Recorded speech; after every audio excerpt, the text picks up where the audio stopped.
guys again. I'm really enjoying these chats. Any break from the usual routine is, it's all good.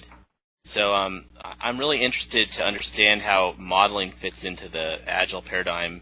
We chatted last time, Scott, you mentioned that the misconception out there that Agile shops don't architect their software, and I was wondering if you guys could embellish on that a bit more. Sure, yeah. This is actually one of the great misconceptions that people have about Agile.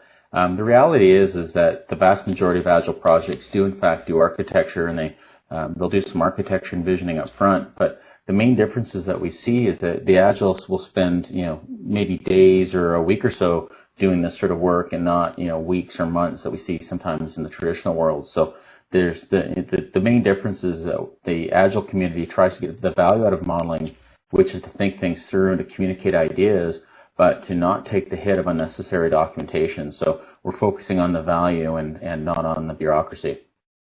I'd observe as you go back to the basic tenets of what architecture is all about. Every system has an architecture, although most are accidental and a few are intentional.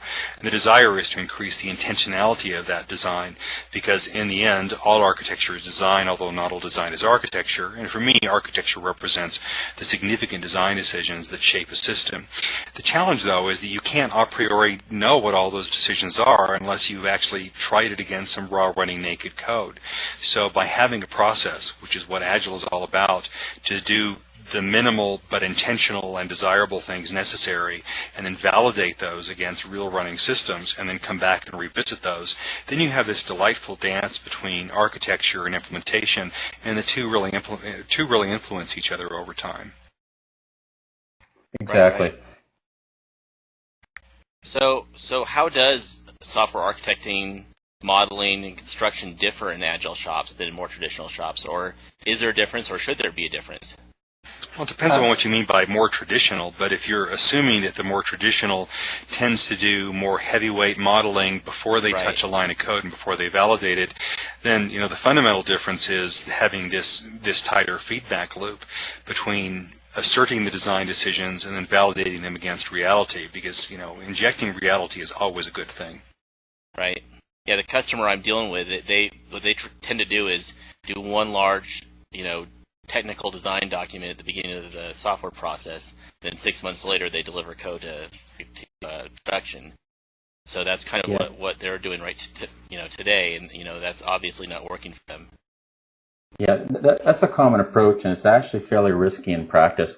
You really do want to have more of an evolutionary approach to architecture, evolutionary approach to design and development. One of the things that the Agile community brings to the table as well is this greater focus on discipline that we often don't see in the traditional community. And so not only will we do this little bit of upfront modeling, get going in the right direction, and we also want to reduce the feedback cycle, but more importantly, particularly the more disciplined Agile developers will also do test-driven development, where they write a single test before they write just enough code to fulfill that test. And the end side effect of that is that not only are they doing more validation of their work through a continuous integration approach, but they're also specifying their software in detail as they go along. So they have a tendency to do more specification and more validation, leading to greater quality. So I think there's a lot of good things to be said about that approach, but it does require greater discipline. Right. You mentioned the phrase 6 months, and my gosh, in software terms, that's the equivalent of a major geological epoch.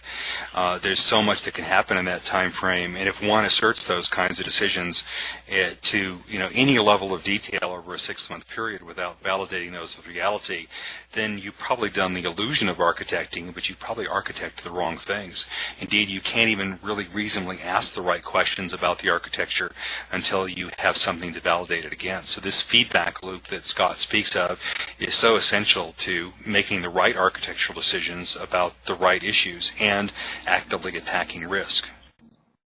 Right. So how would a customer move from a heavyweight architecture that I talked to earlier to a more lightweight, evolving architecture? Well, I think the first thing is to try it. You've got to start piloting some of these new concepts. I think one of the things that I see with a lot of customers is that they'll have some very good skilled architects and some very good skilled designers, but they'll believe a little too much in the do it up front type of mentality. So we often have to sort of ramp that sort of mentality back a bit, and hold them back. And at the same time, the coders might want to do a little less architecting than what would be healthy for them. So we have to sort of prod them along to say, why don't we slow down a bit, do a little bit of thinking before we act, and then let's act. So it's we need to sort of find the middle ground in between these two extremes of either over architecting or doing no architecture at all. And I think it's the experimentation and the piloting of these techniques is absolutely critical to your success. Another curious cultural thing I find is that those organizations that tend to do upfront design in a heavyweight way are also those organizations that are afraid to fail, and failing is not a bad thing if you do it on a small scale.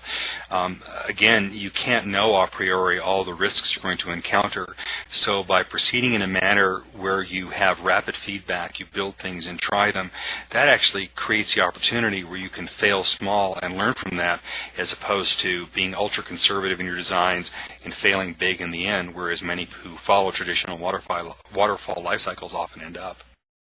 Right. Yeah, exactly. One of the things we talk about in the Agile community is we want to fail. We want to fail early, so that way we can learn from our mistakes and move forward.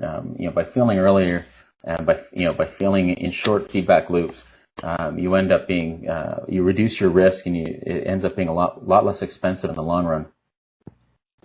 Right. It also creates the opportunity for you to refactor along the way as well, because the architecture you may assert at the beginning is probably not the right one for the fit, and you need to have a process that allows you to refactor along the way to keep improving that architecture. It becomes one of not just asserting the architecture, but rather a process of continuous architectural improvement. Right. Exactly, and refactoring is a quality technique, and I see many organizations are often afraid of it at the beginning because they're always worried about, refactoring is a waste of time. It's not going to help them. It's rework, and you've done a poor job. And the exact opposite is true. I like to view refactoring as an investment in quality, and who really doesn't want to invest in quality? So requires a bit of a mindset change. Right. So how does Rational help companies adopt these lightweight evolving architectures? What can we do to help customers succeed in these endeavors? Well, one of the things we do is we've got a new service called Measured Capability Improvement Framework, and what that does is there's a couple aspects to it. The first one is an initial assessment to discover where you are, where you want to be, and as well, what's stopping you, what are the inhibitors that are preventing you from succeeding. So I think that's absolutely critical. And then the second part is, how do you continue to monitor and assess where you are, so that way you can actually act on the suggested improvements. And I think that's one of the big differences between this sort of a process improvement approach as opposed to what we've seen in the past, where assessors would come in, they'd give some very good advice, and then it would sit on the shelf, and nothing would come of it. So you actually need to execute your strategy. So I think this is a good thing, but it really does. And then you need some training and mentoring and as well. So I think there's that sort of stuff going on. So there's a lot of opportunity for improvement if you choose to make it. Great. Well, this is making a lot more sense to me now. I'm really starting to get the concept of what Agile means for the customer I'm working with. But I really want to get into some of the other aspects of Agile. Can we meet next time and talk more about how testers fit into an Agile paradigm? We'd love to do definitely. So. Great. To find out about upcoming UK events and some of the topics discussed, visit ibm.com/IT solutions/UK/agile-events.